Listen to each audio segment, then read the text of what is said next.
بہت زیادہ بڑھ گیا ہے یار، کنٹرول سے باہر ہو گیا اسٹریٹ کرائم. اور اسٹریٹ کرائم کی میجر ریزن ان امپلائمنٹ، بے روزگاری ہے.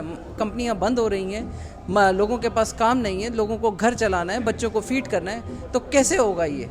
کہ اس کے لیے یا تو آپ سے وہ بھیک مانگے گا، یا آپ بھیک نہیں دو گے تو وہ آپ کی چیزیں چھینے گا. اور اس میں کرمنل ایلیمنٹس جو ہیں، وہ جو پراپر کرمنلز ہیں، they are taking the opportunity of providing loss to this country, loss to this nation, loss to the people. ہر قسم کا کرائم آ رہا ہے یار، ہر قسم کا کرائم ہے. اسنیچنگ ہے، ڈکیتیاں ہیں، بچے کا انسیڈنٹ ہوا جس کو گولی ماری. تو there are a lot of things یار. Crime is a crime, nature اس کی جس کا جتنا داؤ لگ رہا ہے. سیف سٹی کی بات ہو رہی تھی، کرائم ریٹ جو انکریز ہو رہا ہے اسٹریٹ کرائم کا، اس کے کانٹیکس میں.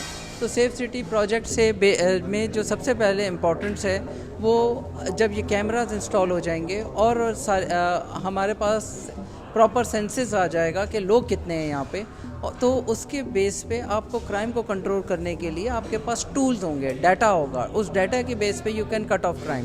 That is the key purpose of this project. اس وقت ان امپلائمنٹ جس طرح بڑھ رہی ہے اور یہ کوانٹم بڑھتا جا رہا ہے، بیکاز کہ فیکٹریز بند ہو رہی ہیں، شاپ کیپرز کے پاس گاہک نہیں ہے، لوگوں کے پاس پرچیزنگ پاور سبسٹینشلی ڈاؤن ہو گئی ہے. اوڈو صاحب نے کہا کہ پولیس میں ابھی نیو ہائرنگ بھی ان لوگوں نے کی ہے. جو نیو ہائرنگ کی ہے اس کے لوگوں کو اپنی جابس کو پہ آنے کے لیے تھوڑا سا ٹائم لگے گا.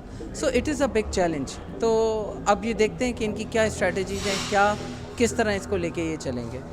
فیڈرل گورنمنٹ اپنا رول پلے کرے گی، پروفیشنل گورنمنٹ اپنا رول پلے کرے گی، پولیسنگ یا لا انفورسمنٹ ایجنسیز اپنا رول پلے کریں گی to curtail the crime. So this is not one آپ لوگوں کو کرائم کنٹرول کر کے وہ ایلیمنٹس جو پروفیشنل چوریاں کرتے ہیں، ان کا پیشہ ہی یہی ہے، سب سے پہلے تو ان کو ختم کرنا ہوگا. ان کو سب سے پہلے اکانومی کو ٹھیک ہونا ہے تاکہ یہ جو کرائم ریشو یہ ختم ہو.